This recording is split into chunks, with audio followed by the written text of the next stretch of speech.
Hello friends, আসসালামু আলাইকুম। Munni craft and delicious recipe চ্যানেলের পক্ষ থেকে আপনাদেরকে স্বাগতম। চলে আসছি নতুন একটা এপিসোড নিয়ে আপনাদের সামনে। ঝাল ফ্লেভার এবং মিষ্টি ফ্লেভারের নিমকি তৈরি করব কিভাবে। তো ময়দা বা আটা দিয়ে দুটো দিয়েই তৈরি করতে পারেন। চলেন মূল রেসিপিতে চলে যাচ্ছি। তো প্রথমে আমি বড় একটা প্লেটের ভিতরে নিয়ে নিচ্ছি 2 কাপ পরিমাণ ময়দা বা আটা। আপনারা যেটা দিয়েই তৈরি করবেন আপনাদের পছন্দ অনুযায়ী, কোনো সমস্যা নাই। দিয়ে দিচ্ছি 2 চা চামচের মতো কালিজিরা।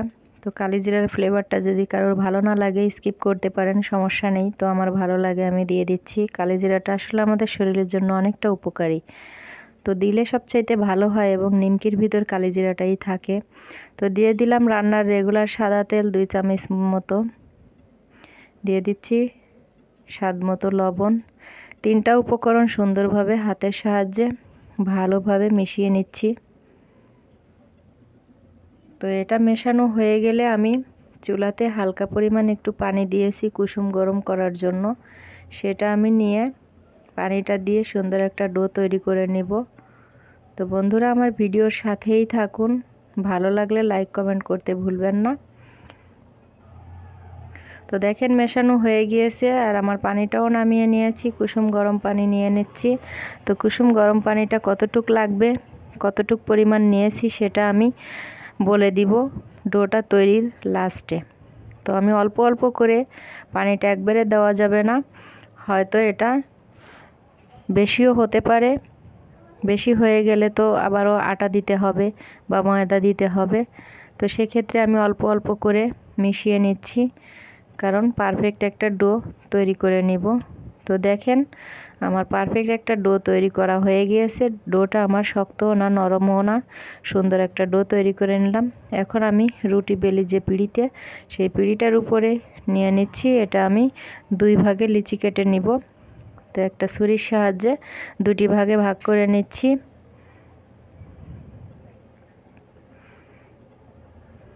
তো দেখেন, তো 2টি ভাগে ভাগ করা হয়ে গেলে একটা সাইডে একটা ভাগ সরিয়ে রেখে আর একটা সাইডে একটা ভাগ দিয়ে আমি রুটি করে নিব।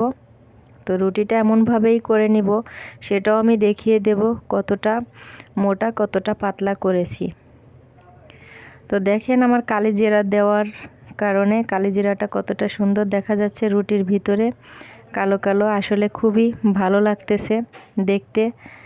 আসলে বন্ধুরা, আপনাদের কাছে যদি ভালো না লাগে এটা আপনারা স্কিপ করবেন। তো দেখেন আমার রুটিটা তৈরি হয়ে গেছে।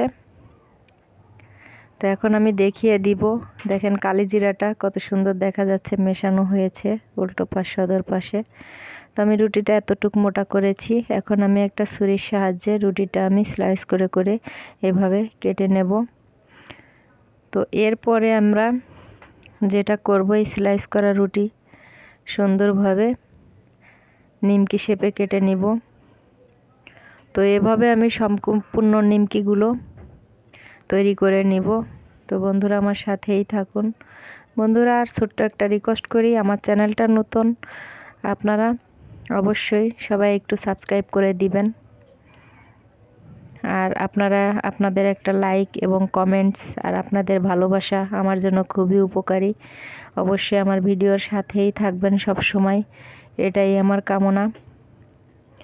এবং আমি চাই আপনাদের ভালোবাসা দোয়া সব কিছু নিয়েই আমি এগিয়ে যেতে চাই। তো দেখেন আমি এখন স্লাইস করা রুটিগুলো নিমকির মতো করে কেটে নিচ্ছি।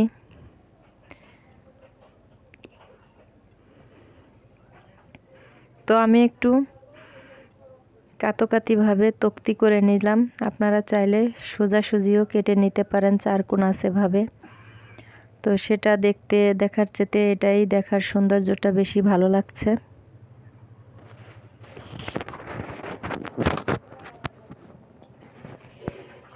তো দেখেন আমার নিমকিগুলো তৈরি হয়ে গেছে। তো আমার নিমকি তৈরি হয়ে গেছে। এখন আমি কিচেন ঘরে চলে যাব। তো অলরেডি চুলাতে আমি একটা প্যান বসিয়ে দিয়ে তেল গরম করতে দিয়ে দিয়েছি। তো আমার তেলটা গরম হয়েছে কিনা আমি নিমকি দিয়েই বুঝতে পারছি। তো দেখেন তেলটা অল্প গরম হয়েছে।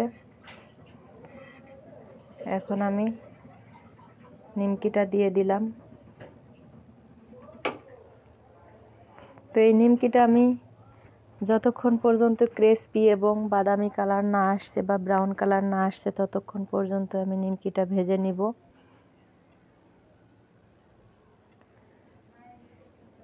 তো বন্ধুরা, এই গরম গরম নিমকির সাথে যে মশলাটা আমরা ঝাল ফ্লেভারটা অ্যাড করব, সেই ঝাল ফ্লেভারটার যে মশলাটা তৈরি করেছি সেটা আমি আসলে আপনাদের থেকে একটু স্কিপ করেছি, দুঃখিত।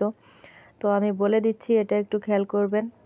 সেটা হচ্ছে চাট মশলাও নিতে পারেন বা স্বাদে ম্যাজিক যে মশলাটা আমরা লুডুসের সাথে বা পাস্তার সাথে ইউজ করি, ওই মশলার 1 প্যাকেট এবং সামান্য পরিমাণ আমরা যে লবণটা খাই বা ইউজ করি সেটাও নিতে পারেন, বা বিট লবণ এবং টেস্টি লবণ এবং হালকা একটু ঝালের গুঁড়ি, এটা দিয়ে আপনারা এই মশলাটা তৈরি করে নেবেন।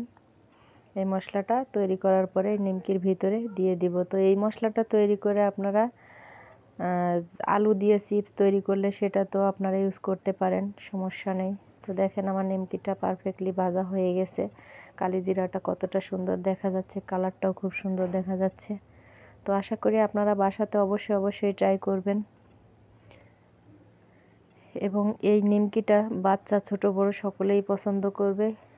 তো আমি যে মশলাটার কথা বলেছি, এই যে আমি আগে থেকেই রেডি করে রেখেছিলাম। তো মশলাটা এখন দিয়ে আমি সুন্দরভাবে ঝাঁকিয়ে নেড়ে চেড়ে নিমকির সাথে গায়ে গায়ে মিশিয়ে দিব। তো খেতে খুবই ভালো লাগবে, ঝাল এবং টেস্টি, সল্ট, বিট লবণ সব কিছুর একটা ফ্লেভার আছে অন্যরকম। তো এই ফ্লেভারটা খুবই ভালো লাগে। আমরা যেমন চিপসটা কিনে খাই, চিপসের যে মশলাটা, সেম মশলাটা আমি বাসাতেই তৈরি করে ফেললাম। তো দেখেন আমি ঝাঁকিয়ে নিয়ে সুন্দরভাবে মিশিয়ে নিলাম। তো হয়ে গেল আমার ঝাল ফ্লেভারের যে নিমকিটা তৈরি করব সেটা। এখন আমি মিষ্টি ফ্লেভার তৈরি করব, সেটাতে আমি চলে যাচ্ছি। চুলাতে অলরেডি একটা প্যান বসিয়ে দিয়েছি। তো হালকা একটু পানি দিয়েছি, সাথে দিয়ে দিচ্ছি 1 থেকে 1.5 কাপ পরিমাণ চিনি। তো এই চিনিটা দিয়ে আমি একটা ক্যারামেল তৈরি করে নিব।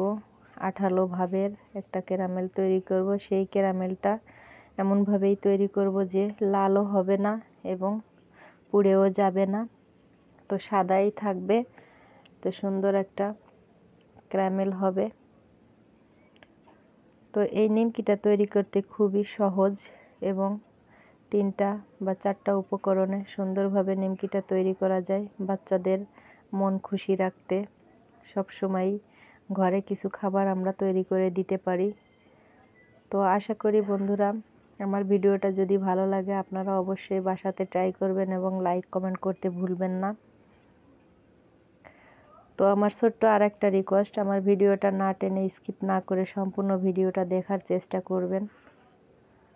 তো বন্ধুরা দেখেন আমার ক্যারামেলটা তৈরি হয়ে গিয়েছে অলরেডি। এখন আমি এটা আপনারা চুলা থেকে নামিয়েও নিতে পারেন এবং চুলার উপরে থেকেও সুন্দরভাবে নিমকিগুলো দিয়ে দেওয়ার পরে নেড়ে চেড়ে মেখে নিতে পারেন। এটা ঠান্ডা হয়ে গেলে একটা মিশ্রি দানার মতো দেখা যাবে। তো দেখেন অলরেডি আমার নিমকির উপরে মিশ্রি দানার মতো এবং চিনিগুলা লেগে গেছে, সুন্দর সেট হয়ে গেছে। তো এভাবে আপনারা তৈরি করে নিতে পারেন। আর এটা আপনারা দীর্ঘদিন যাবত রেখে খেতে পারবেন। মিনিমাম 5 থেকে 6 মাস পর্যন্ত অন্তত একটা এয়ারটাইট বক্সে করে বা কাচের বয়ামে করে রেখে দিতে পারেন।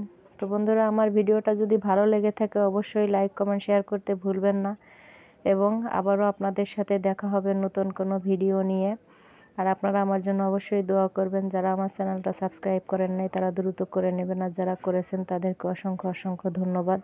তো আমি আবারও আসবো আপনাদের সামনে নতুন কোনো এপিসোডে। দেখা হবে। ভালো থাকবেন, সুস্থ থাকবেন। আল্লাহ হাফেজ।